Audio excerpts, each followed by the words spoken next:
Guys, we have kind of a different episode today. I can't help but thinking that the weather is kind of gloomy, and that's kind of the way we are here. And just kind of need to explain a little bit. We talked about doing this episode yesterday. We had to put Max down, and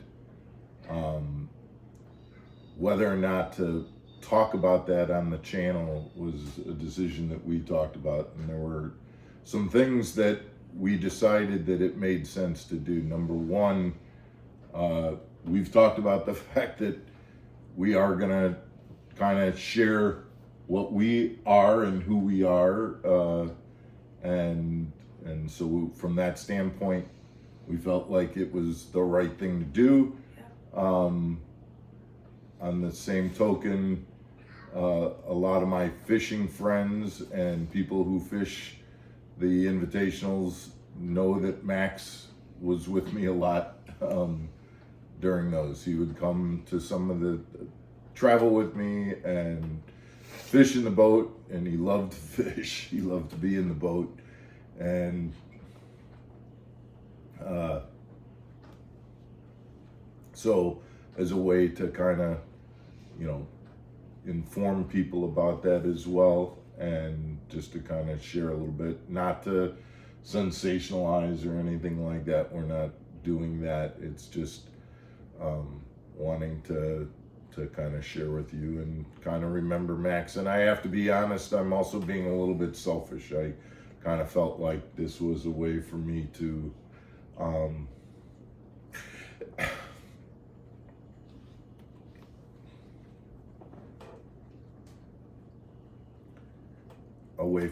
kind of creatively say goodbye to my buddy. So I don't know if this is gonna work. Some of the things that we wanted to talk about was the things that were kind of funny and good memories of Max. And I mentioned one of them, which was he loved to be in the boat.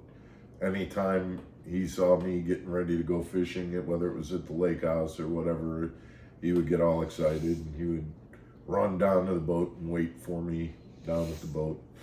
And I thought Max was an amazing fishing dog, because he would get on the boat, he would lay on the back deck and literally just let me do my thing. But the minute he heard that drag start singing when I had a fish, and even if I would set the hook, he would run up to the front of the boat, wait for the fish to come in, and then try and eat the fish. Yeah. When you first took me fishing, I learned that you had a fish from Max before I even figured it out. Max was telling me Yeah. that he just knew based on body language, and the sound of that spinning reel tearing drag out, that there was a fish on, and he would come up. And otherwise, it didn't matter whether if it was a nice day, he'd lay out on the back deck, and if it was hot, he'd go under the steering wheel console and get in the shade. If it was raining, he'd go under there and get out of the rain. But then the minute there was a fish, didn't matter what was going on, he'd hop up and get up in front.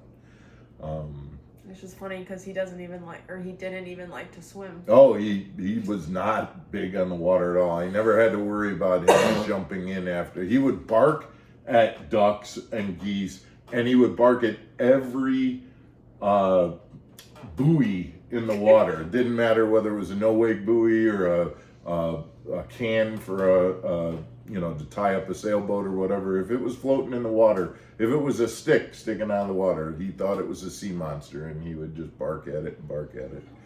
But yeah, he was a great fishing buddy. He was also, I've told this story too, he was a lab Mastiff mix.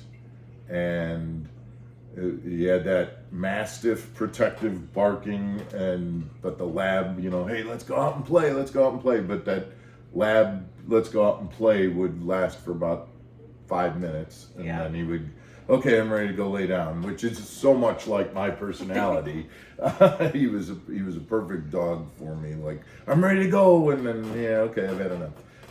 And he was also like my personality in that he would come and lay in the bed every night, and at some point there's just too many big bodies in the bed. He was a very big dog. He would take up a lot of and space. he took up more than his share. He would stretch those legs out and think that he owned the whole bed. And so when TV's about to go off and it's like, okay, Max, it's time to get down, he would do this growl that would make you think that he was the meanest dog in the world. Like, if you didn't know him, you would think you were about to get your head bitten off. And it was just letting you know that he wasn't happy about having to leave the bed. But again, very much like me, his growl was much worse than his bite. He never bit anybody. Right, of course. He acted tough and then got off the bed and did what he was supposed to. He was such a good dog. Yeah. So, he was. Everybody that interacted with him probably knew that he was so well trained as long as Mark was around. But if Mark went away and it was just you and Max, he wasn't as well trained. So then he was going to be the boss. He's dragged me around on more than one occasion, and I know other people can relate to that too. He was a good big brother to Wrigley when Wrigley came into the household, and he kind of,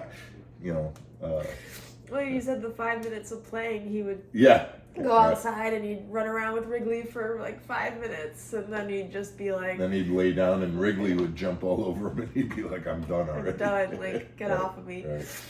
Or I try to play fetch and he's like... I'll play tug of war, but I'm not gonna go run after anything. Running too much work. Remember when Scott Bass said his daughter said, I don't like running. That was Max. I don't like running. I'll play tug of war. But when he did run, because of the way his jowls were, like, it seriously looked like he was smiling. Even yesterday morning, before we had to put him down, he kind of lumbered on his 3 good legs towards me, and he smiled. He would also, when you went for walks, he would grab the leash and you wouldn't have to put a leash on his collar. He would just take the leash in his mouth and he'd basically walk himself. And he'd get annoyed if you tried to hold on to the leash, because I got this. I know what I'm doing. I don't need you. So that's one of my favorite things too, is walking and having him hold on to it. Guys, we appreciate you being willing to let us kind of, remember Max and do this in a way that we'll have this and share it with you. We appreciate.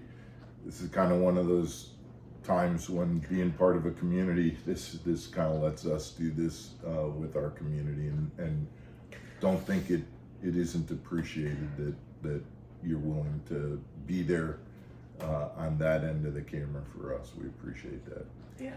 We'll see you again tomorrow with another episode of Mark Fisher Outdoors. Thank you.